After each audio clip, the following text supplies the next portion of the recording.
നമസ്കാരം. പശ്ചിമേഷ്യയിലെ യുദ്ധം തുടങ്ങി മാസങ്ങൾ കഴിഞ്ഞു. 4 ദിവസം കൊണ്ട് ഇറാനെ കീഴ്പ്പെടുത്തി ഇറാന്റെ സമ്പത്തും എണ്ണ സമ്പത്തും ഇറാനിലുള്ള യുറേനിയം ഒക്കെ എടുത്തുകൊണ്ട് പോയി ഇറാനെ ഇറാഖിനെ പോലെ തങ്ങളുടെ വരുതിയിൽ നിർത്താമെന്നാണ് അമേരിക്ക ശ്രമിച്ചത്. പക്ഷെ എന്നിട്ടും എന്തുകൊണ്ടാണ് ഈ രണ്ട് രാജ്യങ്ങളും, ലോകത്തെ ഏറ്റവും വലിയ രണ്ട് രാജ്യങ്ങൾ, സാമ്പത്തിക ശക്തി അതുപോലെ സൈനിക ശക്തി, ഇസ്രായേൽ, അമേരിക്ക, ഈ രണ്ട് രാജ്യങ്ങളും കൂടി എങ്ങനെ ആഞ്ഞു പിടിച്ചിട്ടും ഇറാനെ ഒന്നും ചെയ്യാൻ പറ്റാത്തത്? ഇറാന്റെ ആണവ ആയുധ ശേഖരങ്ങളൊക്കെ നശിപ്പിച്ചു എന്ന് പറയുമ്പോഴും എന്തേ അതിലൊന്ന് തൊടാൻ അമേരിക്കയ്ക്ക് സാധിക്കാത്തത്? അമേരിക്കയുടെയും ഇസ്രായേലിന്റെയും തന്ത്രപ്രധാനമായ അത്തരം നീക്കങ്ങളൊക്കെ അതിലേറെ തന്ത്രവും അത്യാവശ്യം കുതന്ത്രവും ഒക്കെ ഉപയോഗിച്ചുകൊണ്ട് എങ്ങനെയാണ് ഇറാൻ രക്ഷപ്പെടുന്നത് എന്നാണ് ഈ വീഡിയോയിൽ പരിശോധിക്കുന്നത്. ഇറാനെ തീർക്കാൻ പോയിട്ട് ഒന്ന് വഴിതടയാൻ പോലും ഡൊണാൾഡ് ട്രംപിനോ അല്ലെങ്കിൽ അമേരിക്കയ്ക്കോ കഴിയില്ല എന്നതാണ് സത്യത്തിൽ യാഥാർത്ഥ്യം. വെറുതെ കുറെ വലിയ വർത്തമാനവും കുറെ ഭീഷണിയും ഒക്കെ മുഴക്കിയ ശേഷം മാധ്യമങ്ങളുടെ മുന്നിൽ പ്രസംഗിക്കാം, അല്ലെങ്കിൽ എന്തെങ്കിലുമൊക്കെ തള്ളിവിടാം എന്നല്ലാതെ ഇറാനെ സൈനികമായി തകർക്കുക എന്നത് ട്രംപിനെ സംബന്ധിച്ചിടത്തോളം നടക്കാത്ത സ്വപ്നമാണ്. ഇന്ന് അത് ലോകത്തിന് മനസ്സിലാകുകയും ചെയ്തിട്ടുണ്ട്. ഇറാൻ ഇത്രയും കാലം കൊണ്ട് പടുത്തുയർത്തിയ പ്രതിരോധ കോട്ടകൾ അത്രയും ശക്തവും അപായകരവുമാണെന്ന് നമുക്ക് എല്ലാവർക്കും അറിയാം. കാരണം ഇറാനെ തൊടാൻ അവർക്ക് കഴിഞ്ഞിട്ടില്ല. അതേസമയം ഇറാന്റെ ഭൗതികമായിട്ടുള്ള മുകളിൽ ജനവാസ കേന്ദ്രങ്ങളിൽ മറ്റിടങ്ങളിലൊക്കെ ആക്രമണം നടത്താൻ പറ്റിയിട്ടുണ്ട്. പക്ഷെ സൈനികമായി ഇറാനെ തൊടാൻ ഇതുവരെ ഇസ്രായേലിനും അതുപോലെ അമേരിക്കയ്ക്കും ട്രംപിനും കഴിഞ്ഞിട്ടില്ല എന്നുള്ളത് വസ്തുതയാണ്. അമേരിക്കയ്ക്കും അവരുടെ കൂട്ടാളിയായിട്ടുള്ള ഇസ്രായേലിന് ഇപ്പോ അത് വളരെ നന്നായി മനസ്സിലാക്കുന്നുണ്ട് തൊടാൻ പറ്റൂല എന്നുള്ളത്. അതുകൊണ്ട് തന്നെയാണ് യുദ്ധമെന്ന് കേൾക്കുമ്പോൾ ട്രംപിന്റെ ഉള്ളിൽ ഒരു ഭയം ഉണ്ടാകുന്നതും ഭീഷണിയും കരാറുമൊക്കെ ഇടയ്ക്കിടയ്ക്ക് ഇങ്ങനെ പുറത്തേക്ക് വിടുന്നതും. ഇസ്രായേലിന്റെ സ്വന്തം രഹസ്യാന്വേഷണ ഏജൻസികൾ പുറത്തുവിട്ട വിവരങ്ങളാണ് ഇനി. അത് പരിശോധിച്ചാൽ തന്നെ ഇറാന്റെ ശക്തി വളരെ വ്യക്തമാണ്. ഇത് ഇറാനോ അല്ലെങ്കിൽ പശ്ചിമേഷ്യയിലെ മറ്റ് അറബ് രാജ്യങ്ങളോ പറഞ്ഞു കഴിഞ്ഞാൽ ഒരുപക്ഷെ ഇറാന്റെ പക്ഷം ചേർന്ന് പറയുന്നത് പറയാം. എന്നാൽ ഈ വിവരങ്ങൾ പുറത്തുവിടുന്നത് ഇസ്രായേലിന്റെ തന്നെ ചാരസംഘടനകളാണ്, അവരുടെ ഏജൻസികളാണ് പുറത്തുവിടുന്നത്. ഇറാനെ സംബന്ധിച്ചിടത്തോളം ഇത്രയും കാലം ഉപരോധങ്ങളും ആക്രമണ ഭീഷണികളും ഒക്കെ നേരിട്ടിട്ടും ആയിരക്കണക്കിന് ആണവ സെന്റിഫ്യൂജുകൾ ഇറാൻ ഇന്നും സുരക്ഷിതമായി സൂക്ഷിച്ചു വെച്ചിരിക്കുന്നു എന്നാണ് പറയുന്നത്. അതിനൊരു പോറലേൽപ്പിക്കാൻ അമേരിക്കയ്ക്കോ അല്ലെങ്കിൽ ഇസ്രായേലിനോ ഒന്നും സംഭവിക്കാൻ കഴിഞ്ഞിട്ടില്ല. അമേരിക്കയോ ഇസ്രായേലോ ഏതെങ്കിലും ഒരു കുരുത്തക്കേട് ഇറാന്റെ മേൽ കാണിക്കാൻ മുതിർന്നാൽ, അത്തരത്തിലുള്ള എന്തെങ്കിലും ഒരു കുരുത്തക്കേട് കാണിക്കാൻ മുതിർന്നു കഴിഞ്ഞാൽ അവയൊക്കെ ഉപയോഗിച്ചിട്ട് ശക്തമായി തിരിച്ചടിക്കാൻ ഇറാൻ എപ്പോഴും സർവ്വസജ്ജമാണ് എന്നാണ് അവരുടെ റിപ്പോർട്ട് എന്ന് പറയുന്നത്. ഇത് ഇസ്രായേലിന് തലവേദന ഉണ്ടാക്കുന്ന കാര്യത്തിൽ ഒരു സംശയം വേണ്ട. ഇറാന് ഈ ആധുനിക സംവിധാനങ്ങളെല്ലാം കൊണ്ടുവച്ചിരിക്കുന്നത് വെറും ഒരു സാധാരണ കെട്ടിടത്തിലോ അല്ലെങ്കിൽ ഒരു താവളത്തിലോ ഒന്നും അല്ല.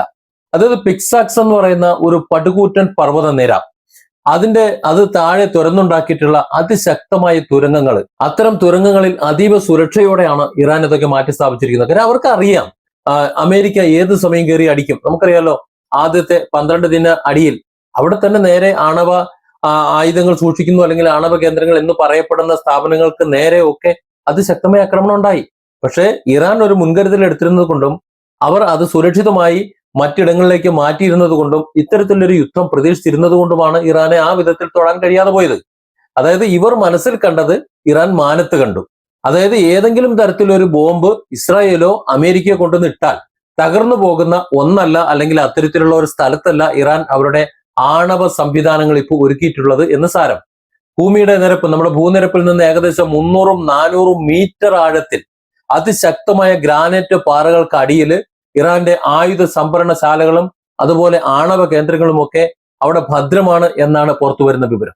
ലോകത്തിലെ ഏറ്റവും വലിയ ബോംബുകൾ ഉപയോഗിച്ചാൽ പോലും, ഇന്നിപ്പോ അമേരിക്കയുടെ കയ്യിലുള്ള ഏറ്റവും അതിശക്തമായ ബോംബുകൾ ഉപയോഗിച്ചാൽ പോലും ഇത്രയും ആഴത്തിലേക്ക് തുളച്ചു കയറി എന്തെങ്കിലും ചെയ്യാൻ പറ്റില്ല. അമേരിക്കയ്ക്ക് എന്തായാലും അതിന് സാധിക്കില്ല. ഇത്രയും ശക്തമായ പാറ തുരന്നുണ്ടാക്കിയ ഭൂഗർഭ കേന്ദ്രങ്ങളിലേക്ക് ഒരു സാധാരണ വ്യോമാക്രമണം കൊണ്ടോ അല്ലെങ്കിൽ മിസൈൽ ആക്രമണം കൊണ്ടോ അതിൽ ഈർക്കിൽ പടക്കം പോലെയാണ്. അതായത് ഒരു ആഘാതം ഉണ്ടാക്കാൻ കഴിയില്ല എന്ന് അമേരിക്കൻ വ്യോമസേനയ്ക്ക് പോലും നന്നായിട്ട് അറിയാം. അതുകൊണ്ട് തന്നെ ട്രംപ് എത്ര തന്നെ ബഹളം വെച്ചാലും ഇറാന്റെ ഈ ആഴത്തിലുള്ള ഭൂഗർഭ കോട്ടകൾക്ക് ഒരു ചുക്കും സംഭവിക്കാൻ പോകുന്നില്ല.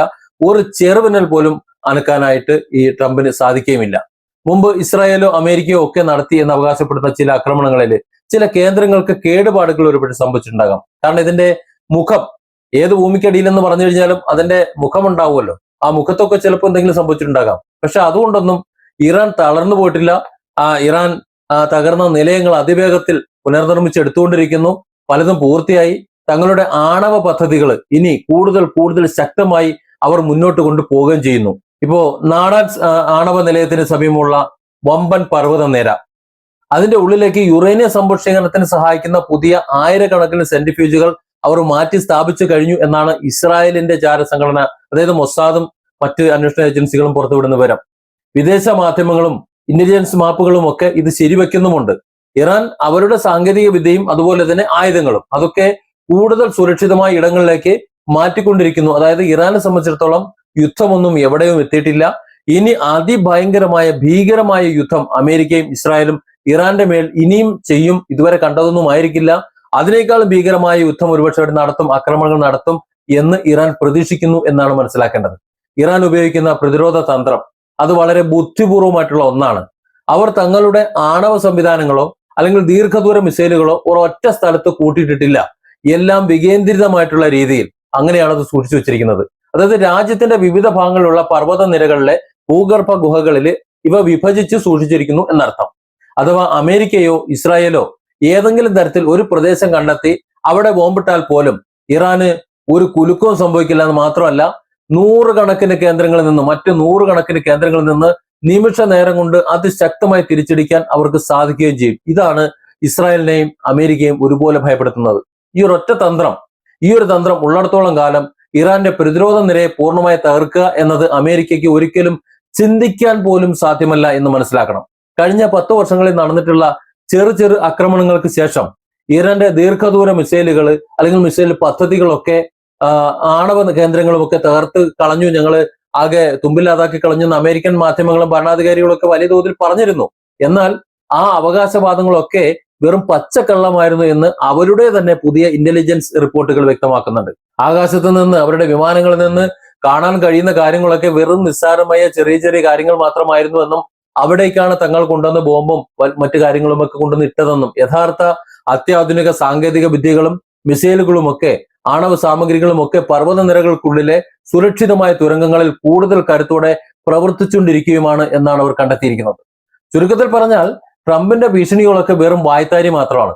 ഇറാന്റെ മണ്ണിൽ ഒരു യുദ്ധത്തിന് മുതിർന്നു കഴിഞ്ഞാൽ അമേരിക്കയ്ക്ക് നേരിടേണ്ടി വരുന്നത് സങ്കല്പിക്കാൻ കഴിയാത്തത്ര വലിയ പ്രത്യാഘാതമായിരിക്കും എന്ന കാര്യത്തിൽ ഒരു സംശയം വേണ്ട.